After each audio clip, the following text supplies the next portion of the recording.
the desire to learn more in the field of ocular oncology, and also fostered the desire in me to try and get a spectral domain OCT of spectralis, which we didn't have in Leicester at the time. I love this poster, by the way. That's my financial disclosures. It was a usual day in my very busy MD clinic when I normally have around 100 patients with my fellows. When from my casualty they came and they told me I had to look at an OCT of a very young patient. And the vision in the right eye was 6.6, in the left eye was 6.18, with no significant medical history or family history of any kind. Kay was coming from a very central England. This is mainland England. We have excluded all the other areas. And the furthest from the coastal line, called Colville, where from time to time we do get some very peculiar kind of retinal dystrophies, or we're very well known as a very isolated area. And we do get, I vividly remember Alan Bird referring to a North Carolina case that came actually from our area, from Colville. And that's the scan that you will see. So in night casualty was nothing significant. And that's the scan I've seen.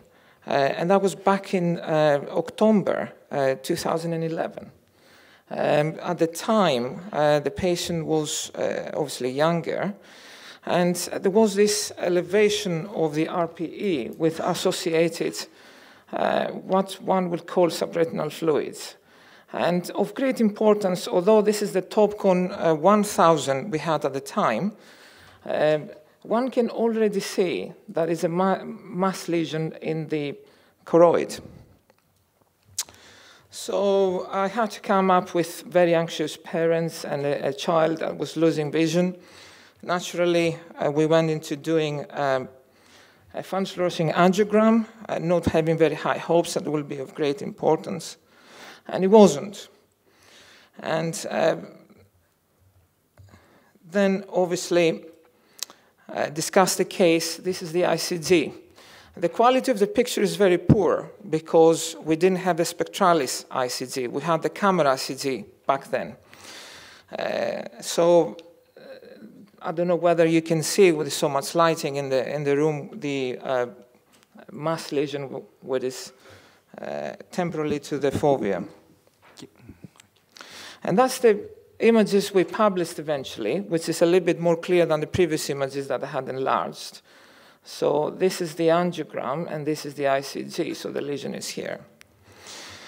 And then this is the images from the scans we published. The answer came when we did the B scan, and luckily we had a lot of, obviously, anxiety of what we would be coming up with. And the area here with calcification produces a pseudo-optic disc, optic nerve, which is pathognomonic nearly for choroidal osteoma.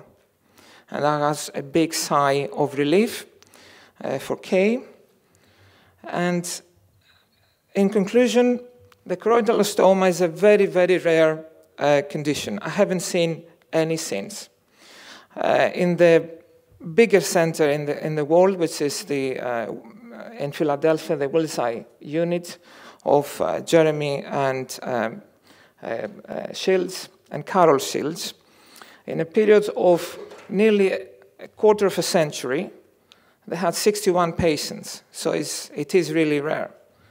And in quite a significant number of patients, you have development of neovascularization, and that was the case with our patient, who went and lived in a different area and received injections in the eye as a choroidal neovascular membrane complicated with choroidal osteoma.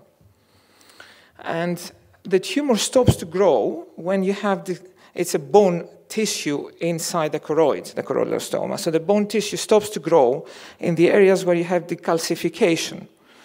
And Kay came back with this kind of enlargement of the tumor. So the bone tissue enlarged, and she was complicated with a membrane. She was treated with injections in various hospitals, including Bristol as well, Liverpool and Southampton. So, yes, there is a will, there is a way, and we have developed a very good imaging department since 2011, and I received training in ocular oncology, so with Paul Randall in Sheffield and other colleagues in the UK. And thank you very much for your attention.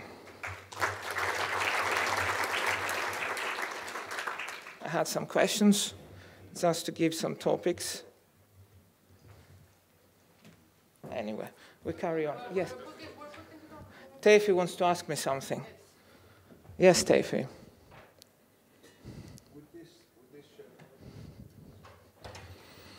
Would this show up on a plain X-ray? Yeah.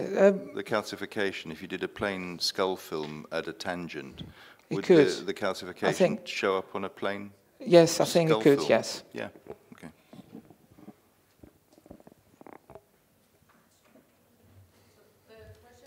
Oh, here we are. Yes, of very significant importance is remember, check very well the other eye. And our girl obviously is having very bad vision now because the bone tissue is massive. There is another, she has another choroidal osteoma in the other eye, luckily in the periphery. So it is, I give the answer before we have to answer it. So the answer is yes, it's a bilateral disease.